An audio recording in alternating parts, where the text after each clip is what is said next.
Good morning dear students. बच्चों, आज की हमारी जो कविता है वो हरिवंश राय बच्चन जी के द्वारा जो लिखित दूसरा जो इसका पद है हमारे जो काव्य खंड की जो कविता का, दिन जल्दी जल्दी ढलता है, इसको हम पढ़ेंगे। बच्चों, इस कविता में कुल 12 पंक्तियां हैं। 12 पंक्तियां हैं। इन 12 पंक्तियों को हम चार चार के 3 पदों में हम बांट सकते हैं। बच्चों, इस पूरी कविता के अंदर हमको जीवन सत्य के बारे में बताया गया है कि व्यक्ति का जीवन जो आशा और निराशाओं पर टिका हुआ होता है और व्यक्ति को जीने के लिए किसी आशा का होना अति आवश्यक है। आशा नहीं होती है व्यक्ति के मन में। अब आशा कहाँ उत्पन्न होती है कि व्यक्ति के जीवन में अगर कोई चाहने वाले हैं, रिश्ते नाते हैं, प्रेम करने वाले हैं, चाहे वो प्रेम करने वाले चाहे वो अपनी प्रेमिका हो, पत्नी हो, माँ हो, बहन हो और कोई रिश्ते नाते हो, तो उसके जीवन में एक उमंग और तरंग बनी रहती है। उसके जीवन को जीने की ललक बनी होती है। अगर जीवन में जीने की उम्मीद खत्म हो जाए तो व्यक्ति एकाकी हो जाता है, निराश हो जाता है। बच्चों, इस पूरी कविता के अंदर जीवन सत्य के बारे में बताया गया है कि जीवन तो अपनी पेस से, अपनी गति से चलता ही रहता है। अब हमें ये खुद डिसाइड करना है कि हम उस जीवन के समाप्त होने से पहले हम मंजिल को प्राप्त कर लें, क्योंकि जीवन की जो सांसें हैं जो हमको ईश्वर ने दी वो तो फिक्स ही है। अब हमको इसी काल के अंतर्गत हमें अपनी मंजिल प्राप्त कर लेनी है। अब मंजिल व्यक्ति की अलग अलग हो सकती हैं, तो यहाँ हम बात करते हैं, सबसे पहले हम बात करने का प्रयास करते हैं पहली चार लाइनों के बारे में।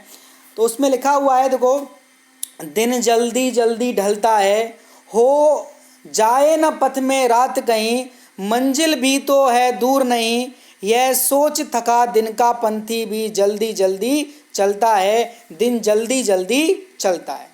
पहली लाइन है, हो जाए न पथ में रात कहीं। पथ मीन्स रास्ता। राहगीर किसी रास्ते पर चला हुआ है। अब उसको ये संदेह है कि ऐसा ना हो जाए कि कहीं मेरे को इस मंजिल पर पहुंचने से पहले ही रात हो जाए। अर्थात अब ये पूरा हम देखा जाए तो ये पूरा जीवन ही एक रास्ता है और इस रास्ते पर हम राहगीर हैं, चलने वाले। हमको मंजिल मिले उससे पहले हमारा कहीं जीवन समाप्त ना हो जाए। तो पहले हम राहगीर की दृष्टि से देखते हैं कि हो जाए न पथ में रात कहीं, मंजिल भी तो है दूर नहीं। व्यक्ति को मंजिल भी सामने दिखाई दे रही है कि मंजिल मेरी सामने, ज़्यादा दूर नहीं है। तो अब इस बात की उम्मीद से कि मेरी मंजिल ज़्यादा दूर नहीं है लेकिन रात होने वाली है, यह सोच थका दिन का पंथी। पंथी मीन्स राहगीर। हालांकि वो जो राहगीर है दिन भर चलने से थका हुआ है, फिर भी उसके मन में उस मंजिल को देख करके उमंग जाग उठती है और उसके कदमों में तीव्रता आ जाती है, चंचलता आ जाती है, उसकी स्पीड बढ़ जाती है और वो अपनी मंजिल को पाने का प्रयास करता है। इसी प्रकार हम देखें जीवन के बारे में कि जीवन के जब व्यक्ति ने जन्म लिया उसकी मृत्यु तो आनी है, लेकिन अगर मृत्यु आने से पहले हमको अगर मंजिल अगर हमको नज़र आ जाए हमारे कि हमारा जीवन का लक्ष्य हमने प्राप्त कर लिया है, और अगर प्राप्त नहीं किया है, प्राप्त बिल्कुल हमारे बिल्कुल पास में ही है, तो निश्चित रूप से हमारी जो जीवन जीने की जो गति है, जो उत्साह है, वो बढ़ जाता है। बच्चों, जीवन में प्रेम का होना अति आवश्यक है। अब इस अगली पंक्ति में वो यही कहते हैं कि बच्चे प्रत्याशा में होंगे, नीड़ों से झांक रहे होंगे, यह ध्यान परों में चिड़ियों के, भरता कितनी चंचलता है, दिन जल्दी जल्दी ढलता है। हमने देखा है कि चिड़ियों के जो नीड होते हैं, घोंसले होते हैं, उस घोंसलों से चिड़िया सुबह सुबह निकल जाती है और वो दिन भर उड़ान भर के अपने बच्चों के लिए खाने का दाना और तिनकों की व्यवस्था करती है। अब वो दिन भर अपने बच्चों के लिए अब ये सब कुछ इंतजाम करती रहती है, लेकिन जैसे ही शाम होने लगती है तो वो क्या सोचती है कि मेरे बच्चे, मेरे चिड़िया जो पक्षी हैं वो इंतजार कर रहे होंगे। देखो, बच्चे प्रत्याशा में होंगे। बच्चे प्रत्याशा मतलब आशा में होंगे। उम्मीद लगा रखी होगी उन्होंने। किस बात की उम्मीद लगा रखी होगी उन्होंने? कि माँ आ रही होगी। नीड़ों से झांक रहे होंगे। नीड मतलब घोंसले। घोंसलों से बच्चे झांक झांक करके देख रहे होंगे मेरी माँ आ रही है या नहीं आ रही है। यह ध्यान परों में चिड़ियों के, पर मीन्स पंख। इसी बात की उम्मीद से उन चिड़ियों के पंखों में तेजी आ जाती है। किस बात की तेजी? कि मुझे घर जल्दी पहुंचना है, मुझे मेरी मंजिल जल्दी प्राप्त करनी है। क्यों प्राप्त करनी है? क्योंकि मेरे घर में मेरे छोटे छोटे बच्चे मेरा इंतजार कर रहे होंगे कि माँ आएगी और हमारे लिए दाना लेकर के आएगी। यह ध्यान परों में चिड़ियों के बढ़ता, कितनी चंचलता है, दिन जल्दी जल्दी ढलता है। अब इसी बात को मनुष्य के रूप में देखें कि कोई व्यक्ति अगर काम करने को निकला है, अगर उसके घर में उसका इंतजार करने वाला कोई नहीं है, उसको घर में आने की जल्दी ही नहीं रहती है। क्यों नहीं? क्योंकि घर में उसको कोई है ही नहीं है जो उसका इंतजार कर रहा हो, जिससे उसका आकर्षण हो, जिससे उसका प्रेम हो। भाई देखा जाए तो छिछोरे मूवी में तो यही दिखाया था कि बच्चा आईआईटी एग्जाम क्रैक नहीं कर पाता है और वो अपने आप को मान लेता है कि मैं तो अब किसी काबिल हूँ ही नहीं, और वो अपने आप अपनी जीवन लीला समाप्त करने का प्रयास करता है। तो जीवन को जीने के लिए एकाकीपन नहीं, बल्कि एक उमंग आवश्यक है। वो उमंग चाहे आपके किसी लक्ष्य को आधार बना करके, मुझे जीवन में पहले, सपोज आपने जीवन में लक्ष्य बना लिया, मुझे सबसे पहले जीवन में डॉक्टर बनना है। चलो आप डॉक्टर, एक लक्ष्य प्राप्त कर लिए, डॉक्टर बन गए। अब मुझे डॉक्टर बन के मानवता की सेवा करनी है, चलो वहाँ तक। तो जीवन में जब लक्ष्य नहीं होगा, बिना लक्ष्य के लक्ष्यहीन जीवन को जीने का कोई सार नहीं होता, और ना ही उसको हमको जीने के लिए हमको एक उमंग प्राप्त होती है।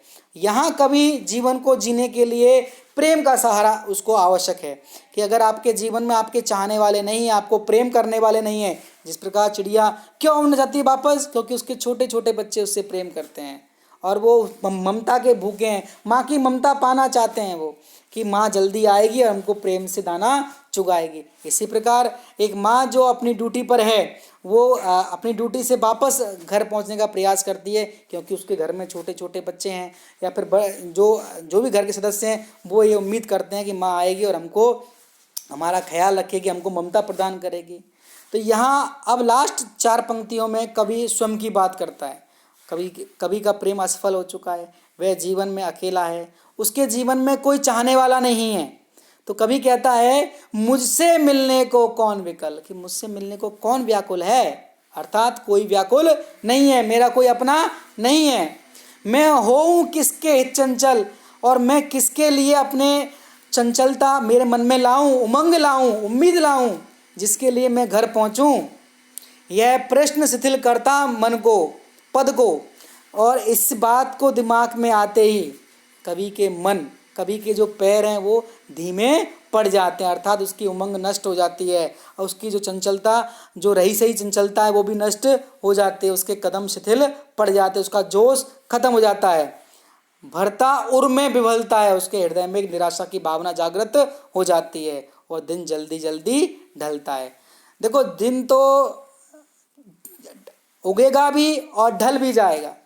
इसी प्रकार व्यक्ति अपने काम पर भी जाएगा और काम से वापस भी किसी तरह आएगा। अब डिपेंड करता है कि व्यक्ति इस जीवन को किस प्रकार जी रहा है, उमंग के साथ, जोश के साथ, प्रेम के साथ, सद्भावना के साथ, अपने बच्चों से हिल मिल करके, ममता बांट करके, वात्सल्य बांट करके जी रहा है, या फिर नीरस और एकाकी जी रहा है। क्योंकि जीवन तो जितना ऊपर वाले ने आपको लिख दिया है वो तो आपको जीना है।